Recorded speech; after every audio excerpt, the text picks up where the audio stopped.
I call it a misery march, a road to nowhere. What do you do with the government shutdown? You reopen the government. I mean, there's no other end except reopening the government. This is a total disservice to everybody sitting in this room, and the vast amount of people that are now getting more and more individually impacted by this.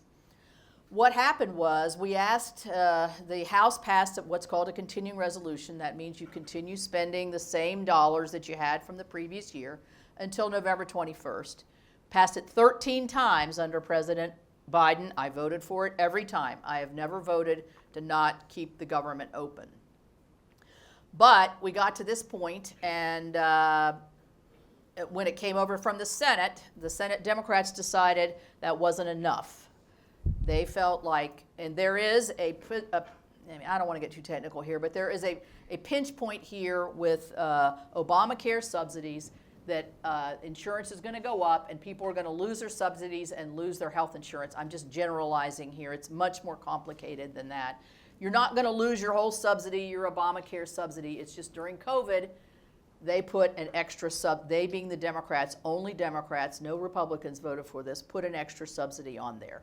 And it's a smaller subsidy, but it's a subsidy. We all know insurance prices are going up, and so they decided that if we don't talk about this, if they don't get $1.4 million worth of spending and this issue fixed, they're not going to vote to reopen the government. Those are the pinch points right now. That's what we're at loggerheads. Our leader and leadership has said, open the government and we're open to negotiation. We'll vote on your bills, we'll negotiate, but you got to open the government first.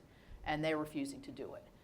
We had an issue last week where we voted to pay our troops and our Coast Guard and our TSA and our air traffic controllers.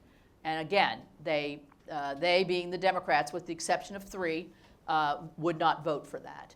So we are now at a point where our SNAP benefits, and I know Kentucky has a lot of SNAP beneficiaries. This is the feeding food for many families. Imagine my state of West Virginia is very impactful to my state. This expires November the 1st. Some Head Start programs. TSA people have lost. Last time I went through TSA, I was like, "Hey, how we doing?" You know, I was rushing through there because small town, 5 gates, everybody knows you, and so we've got to do. I hope we talked about this just briefly, and we honestly don't know what's going to happen this week. There's going to be a point at which the bubble's going to burst. I would have thought it would burst. My original prediction was it would last a week, so I'm out of the prediction business.